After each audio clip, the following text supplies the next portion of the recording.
오늘도 레전드 채널을 방문해주셔서 대단히 감사합니다. 시한통쾌 감동 눈물 레전드 사연 바로 시작하겠습니다. 안녕하세요. 저에게 정말 어마무시한 일이 생겨서 이렇게 사연을 보내게 되었습니다. 저는 어릴 때부터 자립심 있게 자란 성격이에요. 엄마의 일찍 여의고 아버지께서도 몸이 안 좋으셔서 중학교 3학년 때부터 국밥집 알바를 하며 가족 생계를 책임지다시피 살았습니다.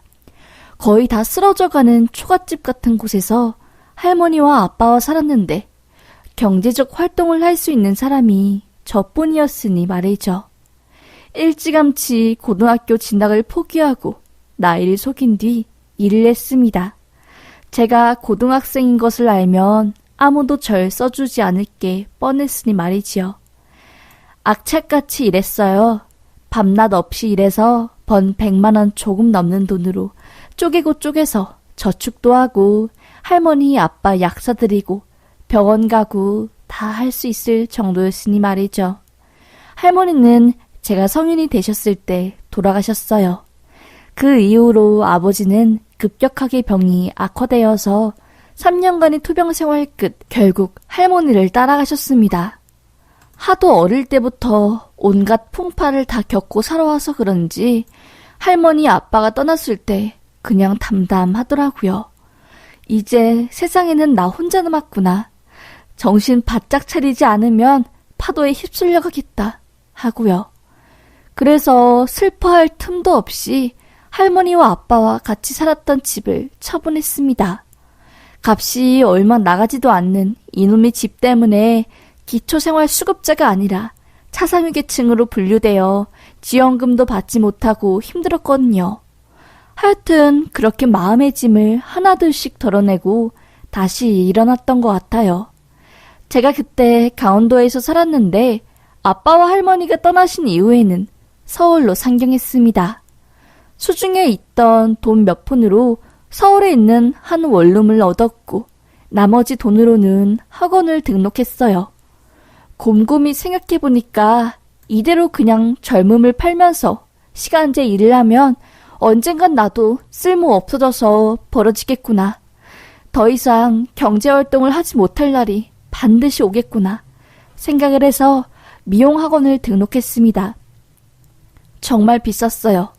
집을 팔아서 돈이 조금 있었음에도 불구하고 너무나 비싼 미용학원비를 충당하기 위해 새벽일도 하고 밤에 고깃집에서 서빙도 했었던 것 같아요. 1년간의 미용학원 과정을 겪은 후 청담동 미용실로 들어가 스텝으로 일하기 시작했습니다. 말이 청담동 미용 스텝이지 그냥 저는 심부름꾼, 잔잔바리 일을 하는 기계였어요. 손님들이 머리를 감히 잘라보거나 만질 수 없었습니다. 제가 할 수 있는 거는 선배님들 밥 차려드리고 미용실 바닥 쓸고 청소함 비우고 그런 거였어요.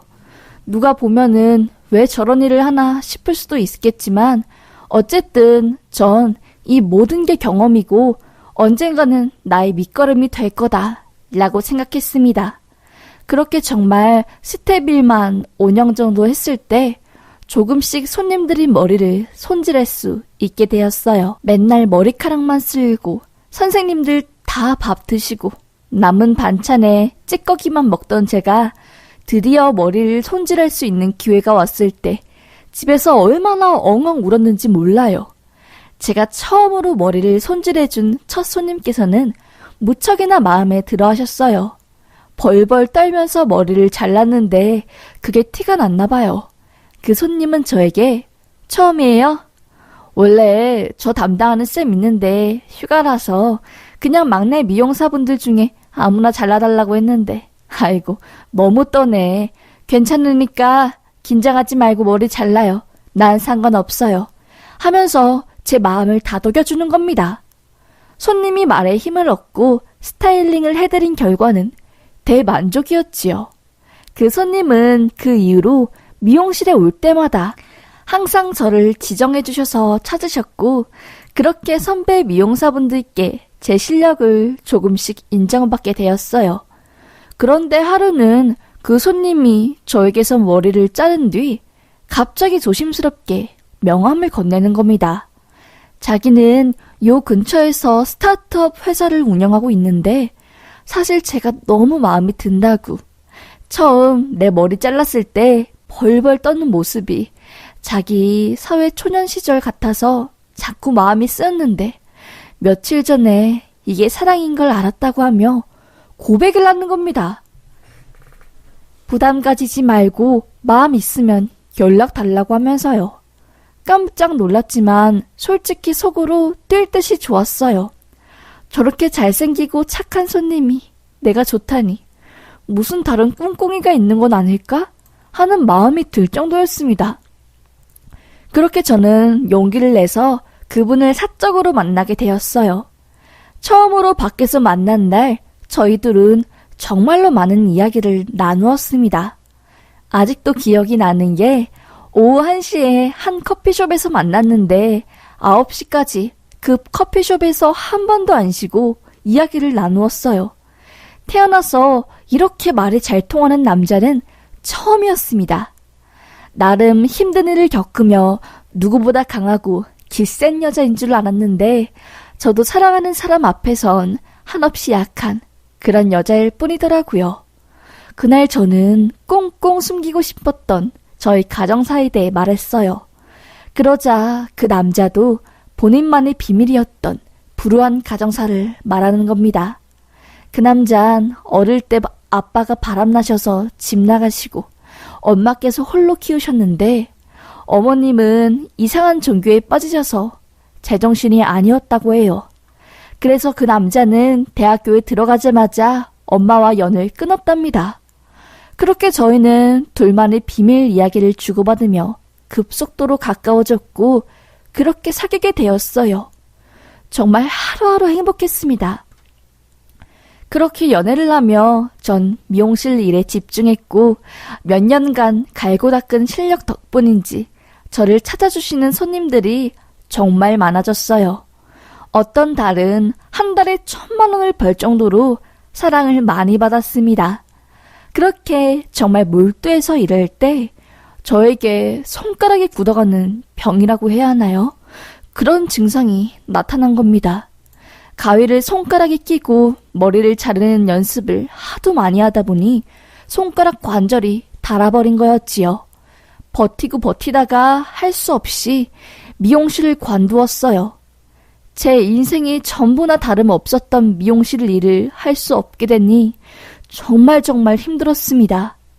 아빠와 할머니가 돌아가셨을 때도 이 정도로 힘들지 않았는데 죽을 정도였습니다. 그때 남자친구가 옆에서 정말 많은 위로를 해주었어요. 그때 남자친구가 고백하더라고요. 결혼하고 싶다고. 마음 아파 죽겠다고. 나 너 옆에서 평생 있으면서 지켜주고 싶다면서요. 그때 저도 정말 너무 힘들어서 안 되겠다. 이 남자한테 기대야겠다 하는 마음으로 받아들였습니다.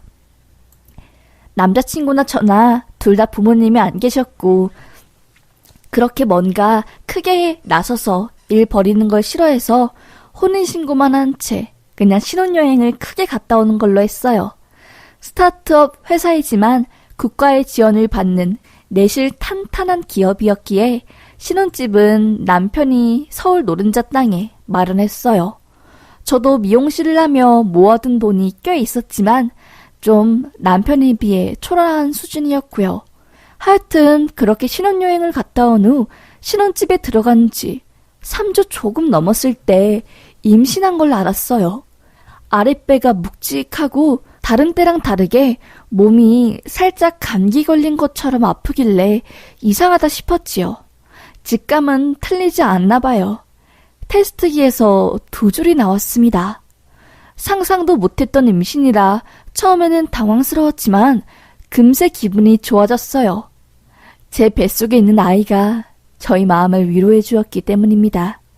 손 때문에 미용을 그만두고 자꾸 안 좋은 생각이 들었는데 뱃속에 아이가 생겼다는 걸 알게 되니 책임감도 강해지고 뭐랄까 슬퍼하고 우울해할 틈이 없더라고요. 이 아이는 내게 천사구나 라는 생각이 들었지요. 남편도 너무 좋아하면서 저를 극진히 대해주었습니다. 그렇게 신혼생활을 만끽하던 중 거의 15년 넘게 연을 끊었던 시모가 남편을 찾아온 겁니다. 쎄 빠지게 공부해서 명문대 들어간 남편이 대기업 입사 다 포기하고 정말 맨땅에 헤딩하듯이 동기들과 함께 회사를 설립해서 돈을 번 건데 어떻게 안 건지 어머님께서 돈 냄새를 맡고 남편의 회사에 찾아온 겁니다. 거기서 완전 남편 이름을 크게 부르며 난동을 피웠나 봐요. 남편은 깜짝 놀라서 당신이 여기를 어떻게 오냐고, 왜 오냐고, 무슨 자격으로 와서 나한테 돈 내놔라 마라 명령질이냐고, 당장 안 꺼지면 경찰 부리겠다고 했나 봐요. 경찰을 부른다는 말에 시모는 도망을 갔나 봅니다. 홍역을 치른 남편은 그날 밤 저에게 이 사실을 모두 말해주었어요.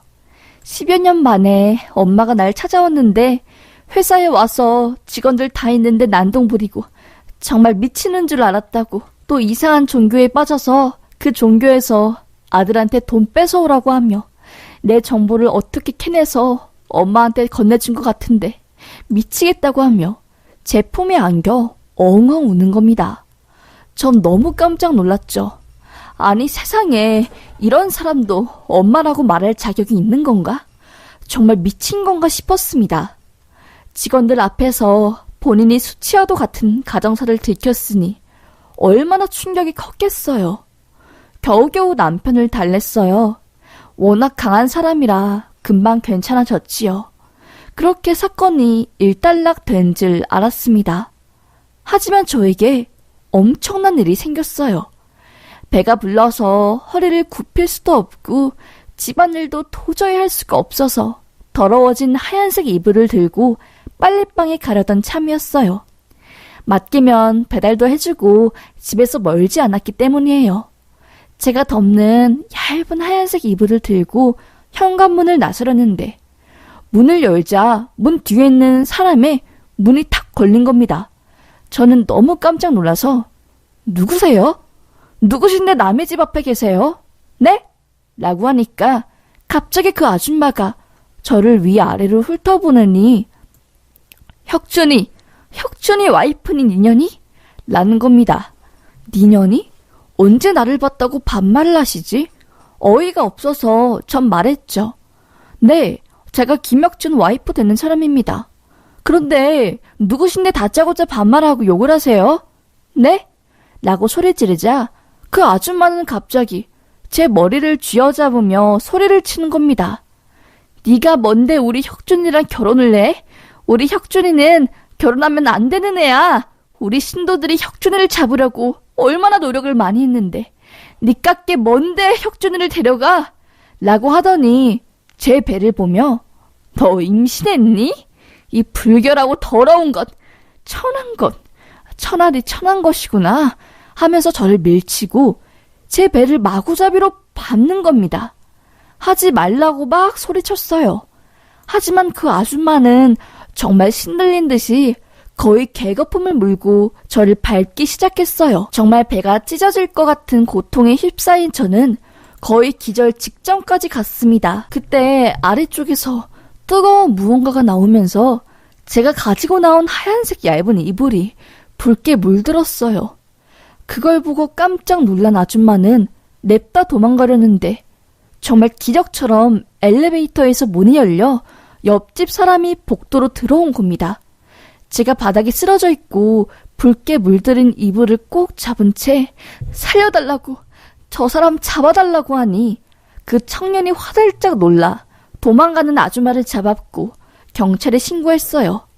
알고 보니 저를 무지막지하게 때린 그 아줌마는 남편의 엄마, 즉 시어머니였습니다. 소식을 듣고 한 걸음에 달려온 남편은 저희 처참한 모습을 보고 분노를 삼키지 못했어요. 난리가 났습니다. 저는 급하게 대학병원에 있는 응급실로 실려가 검사를 받았지만 끝끝내 아이는 지키지 못했습니다. 어머니의 그 발길질 때문에 세상에서 가장 소중한 저희 아이가 정말 허무하게 하늘나라로 떠난 거였지요. 울분이 터지고 눈물이 막 나왔습니다. 저는 너무 화가 나서 절대 용서하지 않을 거라고 하며 막 소리쳤고요. 남편도 미안하다고, 죽고 싶다고. 내가 정말 엄마, 아니 이 악마 같은 여자 감옥에 넣을 거라며 유명 로펌을 고용해 고소를 했습니다. 이에 그치지 않고 남편은 시모가 다닌다는 그 정체불명의 종교 집단 사이비, 하여튼 그곳을 털어버렸어요. 사람들을 시켜서 그곳이 비리와 탈세 이런 것들을 알아내 국세청과 방송국에 제보를 했고요. 제 사건도 익명으로 처리해 모 방송국 PD의 이야기를 다뤄달라고 부탁을 했네요. 언론사와 국세청 등등에서 압박이 오니 그 사이비들은 문을 닫았나 봅니다. 그리고는 시어미를 팽했대요. 즉 버린 거였지요. 지네한테 더 이상 이득이 안 되니 말이죠. 거의 몇십 년간을 그 사이비를 위해 온몸을 바쳤던 시어머니는 그 사이비에게서 자기가 버림받았다는 사실을 듣고 거의 기절을 했답니다. 경찰이 수사할 때는 자기가 뭘 잘못했냐며 당연히 더럽고 천한 짓을 한 여자는 맞는 게 순리 아니냐며 뻔뻔스럽게 나왔지만 자기가 그 사이비에서 버림받았다는 사실을 알게 된 어머님은 그날 구치소, 하여튼 구속수사되어 있는 도중 극단적인 선택을 하려고 난동을 피우다가 병원에 감금이 되었네요. 정말 별일이 다 있었습니다. 저는 충격에 한동안 집에서 나오지 못했지만 남편의 도움과 주변 사람들의 응원으로 심리상담을 받으며 다시 일상생활을 찾아가고 있어요. 많이 괜찮아졌지만 악마 같은 시모와의 전쟁은 끝까지 가렵니다. 글을 쓰면서도 마음이 너무 아프네요. 그냥 엄마라는 이름을 가졌다고 전부 엄마는 아닌 것 같습니다. 원래 알았지만 세상에는 또라이 그 이상의 사람들이 너무나 많네요. 강한 여자라고 생각했는데 아닌가 봅니다. 마음을 잘 추스려서 다시 아이를 준비해야겠죠. 속상한 마음에 이렇게 주절주절 쓰게 되었네요. 사연 읽어주셔서 감사합니다.